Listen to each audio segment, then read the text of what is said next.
The shot came at 10:30 on a Tuesday morning. 40 people were standing in the street. A livestock auction had drawn every rancher within 30 miles. Men who had come for the cattle prices and the company, who stood in the dust with their hats low and their eyes moving from animal to animal, calculating in the quiet way of men who had been calculating their survival for a long time.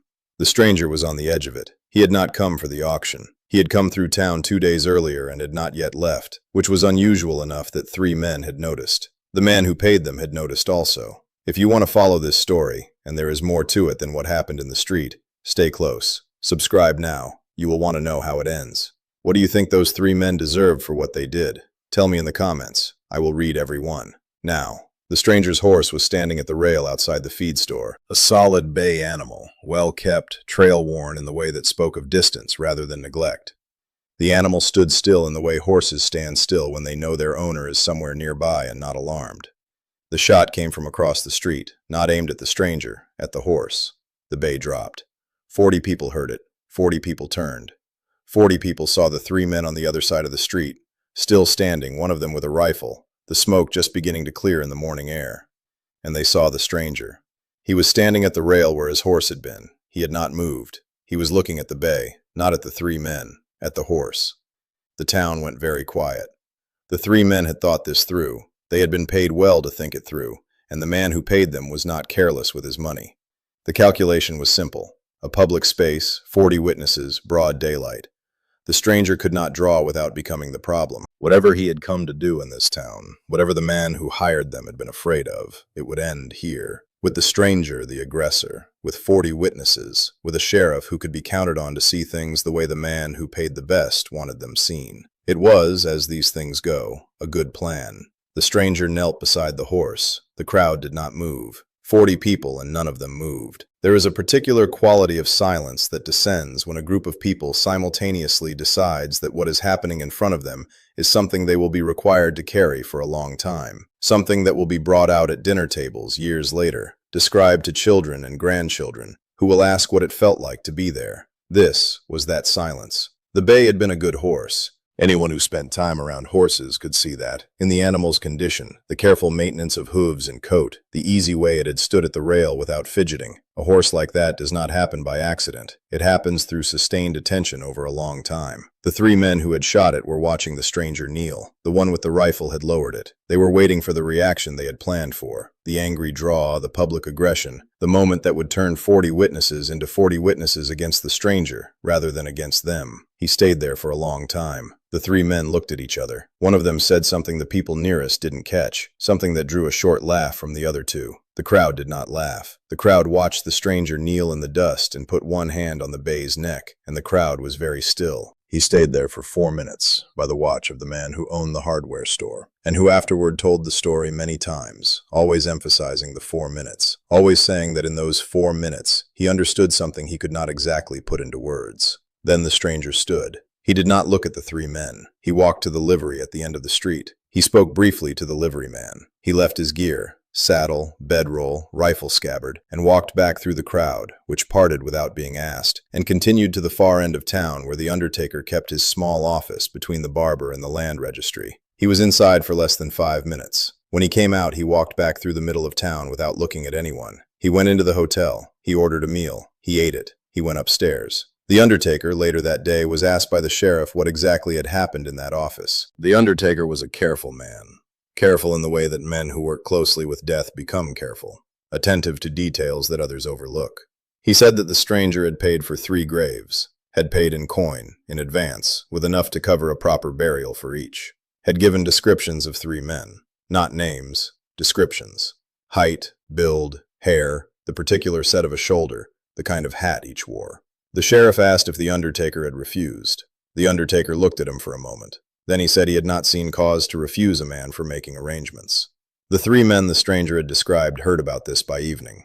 The town was not large. News moved the way water moves, finding every available path. The first man left that same night. He had family 2 counties east and had been meaning to visit. This seemed like a good time. He rode out before midnight, telling himself that distance was a form of intelligence, that a man who put miles between himself and a problem was not a coward, but a strategist. He rode east and thought about how many miles he had covered and how that translated into safety. He had been thinking about this for 3 days when he stopped thinking about much of anything. The second man stayed. This was a point of pride. He said so at the saloon that first night, loudly enough for the room to hear. He said there was nothing to run from. He said the stranger was one man. He said a lot of things in those first few days, and the men at the bar nodded, and some of them agreed, and by the fourth day he had started to relax into it, the way a man relaxes when he has told himself the same reassuring thing often enough that it has started to sound like truth. The second man's name, for what it is worth, was Decker. He had been working for the Baron for 3 years. He was good at the kind of work that required him not to think too carefully about it. He had been good at it since he was 19. The only thing he was not good at was knowing when the calculus had shifted, when the thing he had always done that worked was the very thing that was going to get him killed. He was still explaining to the men at the bar that there was nothing to worry about when the stranger came down from his room on the fourth day and walked through the common room without looking at anyone and went out the front door and turned left toward the south end of town. Decker saw him go. He said something to the men he was with, something meant to be casual, and stayed where he was. The stranger came back through the common room 40 minutes later. He went upstairs. He did not look at Decker. Decker ordered another drink. On the morning of the 5th day, Decker was not at the saloon. The third man was the careful one. He had been careful his whole life, careful in a way that had kept him alive through situations that had not kept others alive. And it was this carefulness that made him notice, on the 3rd day, that something was wrong. It was small things. A window that had been open in the morning was closed in the afternoon. A dog that barked at strangers was quiet. A man who sat on the same bench at the same time every day was not there. Small things, the kind that only register with men who have learned to read them. He tried to send word to the first man. The rider he sent came back with the horse and nothing else. He went to find the second man at the saloon. The saloon was quiet. There were men there, but they were quiet in a specific way. The way men are quiet when something has happened that they are not sure how to speak about yet. He understood then. He walked out of the saloon. He turned toward the livery, thinking about the horse he had there and how quickly he could be on it, and how far he could ride before dark. He did not reach the livery. There was a woman who saw what happened. She kept a garden on the east side of town, close enough to the livery to be relevant. She told the story once to the sheriff in a flat voice without embellishment. She had been watering her beans. She heard footsteps on the gravel behind the feed store. Then she didn't hear them anymore. She did not go to look. She watered her beans. She told the sheriff this and nothing more, and the sheriff wrote it down and put it in a file that was never opened again. The undertaker used the graves the stranger had paid for. 3 graves, 3 markers, the simplest kind, no names, only dates. He was a careful man and he wanted the records to be right. The cattle baron who had hired the 3 men sat in his house 8 miles from town and waited for them to report. When they did not report after 2 days, he sent riders to ask around. The riders came back with very little. People in town were willing to talk about many things, but not about the stranger, or about the 3 men, or about what had happened in the week since the auction. The baron sent for a man he knew in another county, a man with a particular reputation, and explained what he needed. The man listened. He asked one question. Was this about the stranger who had been in Calhoun 2 months prior? The baron said he didn't know. He had only hired the 3 men to discourage a problem, and the problem had become a different kind of problem. The man he had sent for thought about this for a moment. Then he said he wasn't available. Then he left. The baron did not understand this entirely, but he understood enough. He sent no more men. He sat in his house for a long time after the man left. He had built something in this territory over 20 years, something that required a particular arrangement of fear and money and silence to hold together. He had thought it was solid. He was now understanding that it had always been fragile, that fragile things can hold for a very long time if nothing presses on them, and that something had pressed. The thing that occupied him most was not the 3 men. He had employed men like that for 20 years, and some of them had died, and he had not lost sleep over it. What occupied him was the undertaker. The stranger had paid for 3 graves before anything had happened, had described 3 men to the undertaker in terms specific enough that the undertaker had recognized each body when it came.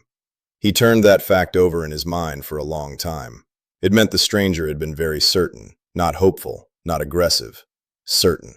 In the way a man is certain about things he has done many times before. He put his land up for sale in November. By February, it had been sold. A fair price, not a desperate one, which was something that puzzled the buyer slightly, since the baron didn't seem to need the money, and the land was good land. When the buyer asked why he was selling, the baron said he had decided to move east. His wife had family in Pennsylvania. It seemed like a good time. The buyer, who was not an incurious man, asked around about the property's history. He got most of the story eventually in pieces from people who had been there. He was particularly interested in the undertaker's account, and in the account of the man who had owned the hardware store, who was still counting the 4 minutes in his memory, and still finding that the count meant something he couldn't fully articulate. What the buyer never found was an accounting of the stranger after November. There were sightings. There were always sightings, in the way that something which has made a strong impression tends to be seen in places it was never present. But verified sightings were harder to establish. One was credible. A woman who ran the dry goods store at the south edge of town said she had seen a man at the edge of the road one morning in late October. She had been opening the store. The light was low, that particular low October light that makes distance hard to calculate. The man was on a horse, a roan, she said, not a bay. She was specific about that. She had been present at the auction. She knew what his horse had looked like, and this was not the same horse. She watched him for a moment. He didn't move. Then she went inside to start the stove, and when she looked back out the window a few minutes later, the road was empty in both directions. She said she wasn't sure what she felt about seeing him again. She thought about it for a long time before she had the words for it. Then she said, relieved. She felt relieved, not because she had been afraid, but because there was something about a man like that. About knowing such a man still existed somewhere in the world, that was, in some way she couldn't fully explain, a comfort.